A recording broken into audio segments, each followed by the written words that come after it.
और इसके बाद भी मेरा कोई सम्मान नहीं। तो राजा को अपमान महसूस हुआ और राजा ने तुरंत वहां पर एक मृत सर्प पड़ा था, उस सर्प को अपने तलवार की नोक से उठा करके राजा के गले में डाल दिया।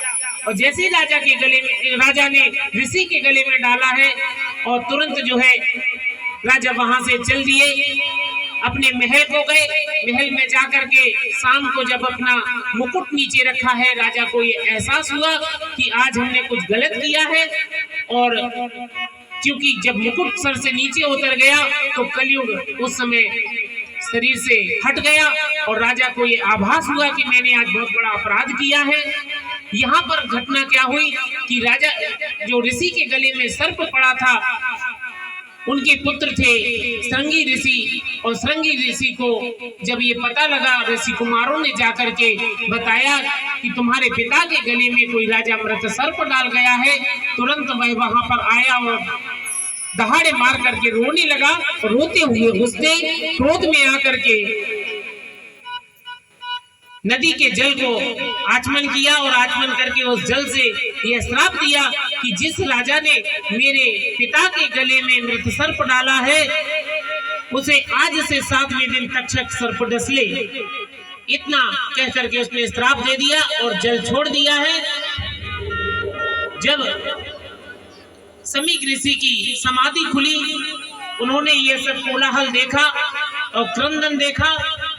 उन्होंने अपने शिष्यों से और पुत्र से पूछा कि क्या बात हुई। उन्होंने सब वृतांत बताया।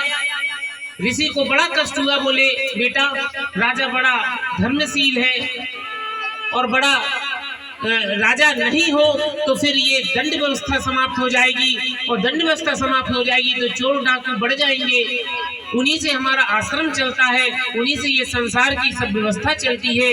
इसलिए तुम्हें जो है तुमने ये बहुत गलत कार्य किया है। तुरंत जो है समीक ऋषि ने अपने गौरमुख नाम के एक शिष्य को राजा के पास पहुंचाया और राजा को अवगत कराया कि जाओ जाकर ये राजा से कहना कि तुम्हें 7वें दिन तक्षक नाग डस लेगा, इसलिए अलर्ट हो जाओ। राजा परीक्षित को जब ये जानकारी मिली, राजा परीक्षित ने तुरंत सब कुछ त्याग दिया और तत्क्षण सब त्याग करके राजपाट त्याग करके हरिद्वार गंगा के तट पर चले गए और गंगा के किनारे जाकर के बैठ गए। सब कुछ त्याग दिया।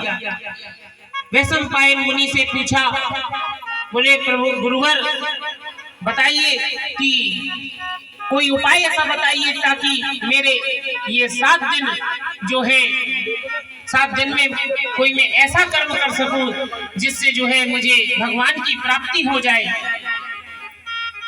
वैशंपायन मुनि ये नहीं बता सके तो वह अन्य ऋषियों की तलाश में और महात्माओं की तलाश में गंगा तट पर समाधि लगा करके वहां पर बैठ गए।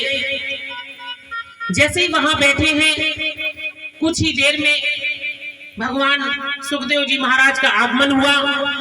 तत्रा भवद भगवान व्यास पुत्रो यदृच्छा गामटमानो अनपेक्षा अलक्ष्य लिंगो निज लाभ तुष्ट वृतस्य बाल रेवे अवधूत वेशा। जैसे ही वहां पर वह बैठे हैं, राजा परीक्षित ने सब कुछ त्याग करके राजपाट सब त्याग दिया।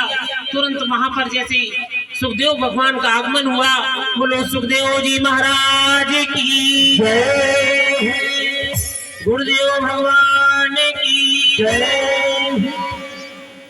सुखदेव जी महाराज जैसे वहां पर आए हैं, राजा को बड़ी प्रसन्नता हुई और तुरंत जो है गुरुदेव के चरणों में प्रणाम करके और कहने लगे, मेरा है गुरु जी दूर करो, मेरे मन में अंधेरा है, गुरु जी दूर करो।